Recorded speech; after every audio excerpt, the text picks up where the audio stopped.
Okay guys, तो आज फिर एक बार हम लोग यहाँ पे हैं अपने प्लेटफॉर्म यूट्यूब के ऊपर।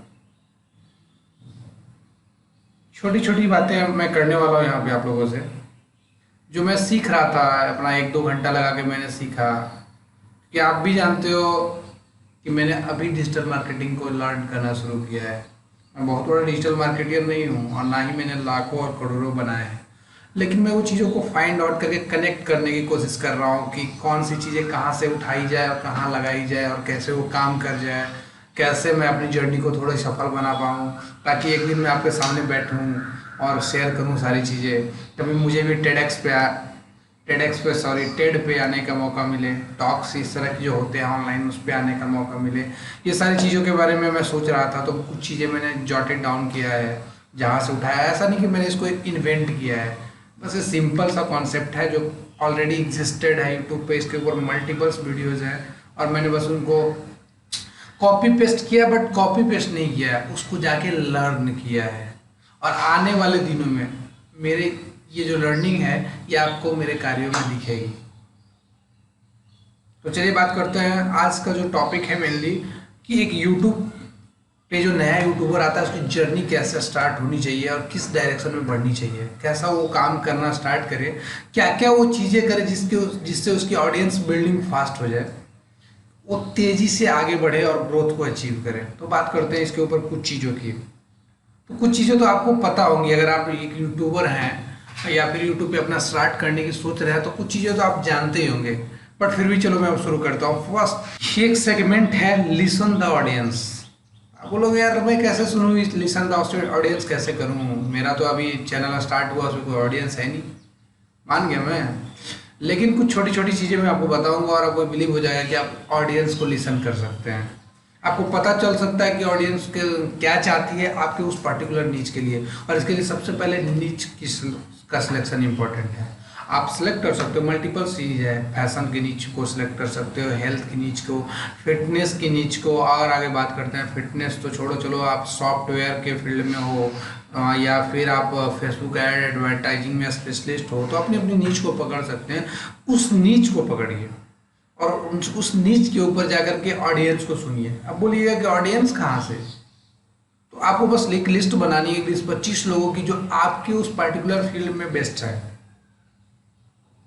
फॉर द एग्जाम्पल मैं डिजिटल मार्केटिंग में जाना चाहता हूँ, तो मैं इंडिया के कुछ चेहरे की बात करूँ, नेल पटेल, सौरभ भटनागर, इस तरह आपके फील्ड, आपके सेगमेंट, आपके नीच में आप क्या 20-25 लोगों के नामों की लिस्ट बना सकते हैं। उनके कार्यों को जाके ऑब्जर्व कर सकते हैं। वहाँ पे जो ऑडियंस है वो कमेंट सेक्शन में कुछ बोलती है, जब वो किसी तरह के वीडियोस डालते हैं तो वो ऑडियंस कमेंट सेक्शन में कुछ बोलती है, तो क्या आप उसको जाकर के पढ़ सकते हैं। रैंडमली मैं नहीं बोलता हूँ कि 3,000-4,000 कमेंट्स होते हैं, बस ज़्यादा टाइम नहीं देना है। ऐसा नहीं कि 2 घंटे जाके आप कमेंट पढ़ रहे हैं, नहीं, दिस इज नॉट गुड। आप एक दिन खोला, एक करंट वीडियो आया किसी चीज़ के ऊपर, उसमें जाके ऑडियंस क्या कह रही है आप उस पर जाकर के, तो इससे क्या होता है कि अभी ऑडियंस का इमोशन ट्रिगर हुआ और ऑडियंस उस पर कुछ लिखा, है ना। तो बोलते हैं ना, रोटी तभी पकती है जब तवा गर्म होता है। ओके, तो वहाँ पे एक इमोशन ट्रिगर किया गया और उसी इमोशन के अकॉर्डिंग आपने कंटेंट डाला, ऑटोमेटिक वो सर्च में लोगों को कनेक्ट कर पाएगा। क्योंकि कई बार आप देखते हैं जो चीज़ें ट्रेंडिंग होती है वो हर जगह चल रही होती है, लाइक न्यूज़ चैनल। अब न्यूज़ चैनल प्ले करो, अलग अलग न्यूज़ चैनल पर जाओ, लगभग एक ही तरह की न्यूज़ हर चैनल्स पे चलती है। तो उसी तरह जो चीज़ें ट्रेंडिंग है, तो अगर किसी आप पर्टिकुलर न्यूज़ के किसी पॉपुलर चैनल पे जाते हैं, वहाँ पे कुछ चीज़ें आपको कमेंट सेक्शंस में मिल रही है, इसका मतलब उस चीज़ों की कहीं ना कहीं डिमांड है, कंज्यूमर डिमांड है। और आप जाकर के उसके ऊपर एक्ट करते हैं, और जैसे ही आप एक्ट करते हैं तो आपको पॉसिबिलिटी होती है कि आपके ट्रैफिक बढ़ने के चांसेस बढ़ जाएंगे। चलिए आगे बात करते हैं कि आपको क्या करना है। एक्सक्लूसिव इंफॉर्मेशन निकालना है अपने नीच के बारे में। अब ये एक्सक्लूसिव इंफॉर्मेशन कहाँ से लाओगे, कहाँ से लाओगे एक्सक्लूसिव इंफॉर्मेशन। ऑलरेडी बोला जाए तो हजारों की संख्या में वीडियोज ऑलरेडी पड़े हुए हैं, लोग वहाँ पे आ रहे हैं, देख रहे हैं। तो आप अब नया इंफॉर्मेशन क्या क्या सोच रहे हैं आप कि मैं जाकर के दोबारा से बनाऊंगा एक नया इंफॉर्मेशन, कभी नहीं हो पाएगा। अब दोबारा क्या बल्ब का आविष्कार करने जाओगे? नहीं कर पाओगे। तो इसके लिए चीज़ें आपको ये है, तो यहाँ पे आपको इन्फॉर्मेशन को इन्वेंट नहीं करना है, आपको जाके इन्फॉर्मेशन को पिक करना है। अब ये इन्फॉर्मेशन पिक कहाँ से होगी? या तो आपकी पर्सनल लर्निंग हो, आपका पर्सनल नॉलेज हो उस पर्टिकुलर फील्ड से, तो वो आपको हेल्प करेगा। अदरवाइज आप जाइए लोगों को उस फील्ड में, उस पर्टिकुलर नीच में कुछ पॉपुलर वीडियोज हैं, कुछ पॉपुलर ब्लॉग्स हैं, उनको जाके देखिए, वहाँ से आपको इन्फॉर्मेशंस मिलेगी और आप उन इन्फॉर्मेशंस को वहाँ पे डालिए, ऑटोमेटिक आपका व्यूअरशिप बढ़ेगा। बजाय इसके कि आप जाकर के और अनाप शनाप की बकवास क्रिएट कर रहे हैं कि how to earn $1000 in one night. This is not practical actually. ये प्रैक्टिकल है बट एक लेवल पे आने के बाद।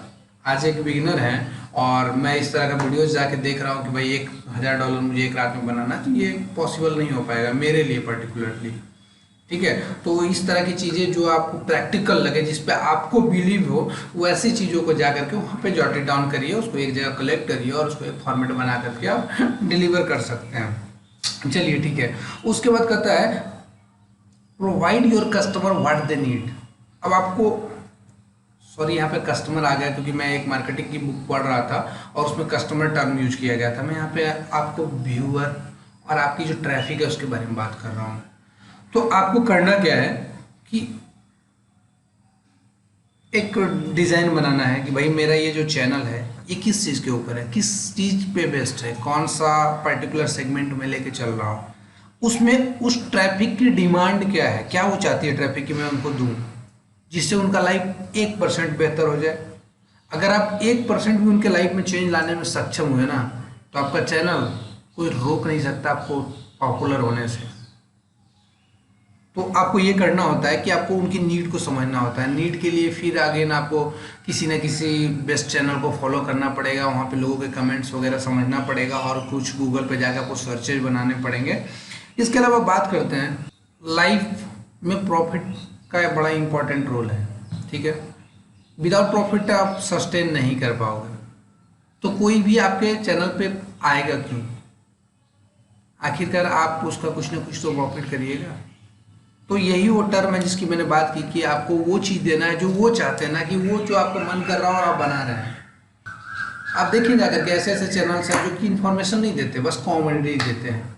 अब लोग परेशान हैं, हताश है, ऑफिस है, जॉब है वगैरह वगैरह, अब उनका दिमाग काम नहीं करता, वो क्या करते हैं, बस सुकून से चले जाते हैं यूट्यूब चैनल पे, एक कॉमेडी देख के आते हैं, माइंड रिफ्रेश हो जाता है। इनकी उनकी नीड है और वो उस नीड को फुलफिल कर रहे हैं और वहाँ से उनका ट्रैफिक जनरेशन का वर्क चल रहा है और वो भी प्रॉफिटेबल बन जा रहे हैं। तो ये सारी चीज़ों को आपको ध्यान में रखना है और इसको ध्यान में रखते हुए आपको अपने यूट्यूब चैनल को आगे लेके जाना है। तो चलिए दोस्तों, फिर मिलेंगे नेक्स्ट सीरीज में और यहाँ पे कुछ अगेन इंपॉर्टेंट बातें होगी हमारी। और इसके अलावा एक मैंने लर्निंग सीरीज अब स्टार्ट करने वाला हूँ जिसमें मैं कम से कम एटलीस्ट 10 मिनट आपको आगे बताऊँगा कि आज दिन में मैंने क्या सीखा, और आपको बताऊँ कि मैं एफिलिएट मार्केटिंग में बहुत जल्द अपना फर्स्ट कैंपेन लॉन्च करने जा रहा हूँ। तो देखते हैं इसकी मैं पल पल आपको रिपोर्ट दूंगा कि मेरी उस कैंपेन का क्या सक्सेस रेशियो रहा। गलतियां होगी, ऐसा नहीं है, मैं फर्स्ट टाइमर हूँ, गलतियां होंगी मेरे से, कोई बात नहीं, बट हम होंगे कामयाब के टैग के साथ आगे बढ़ेंगे। तो चलिए ठीक है दोस्तों, मिलते हैं। जय हिंद।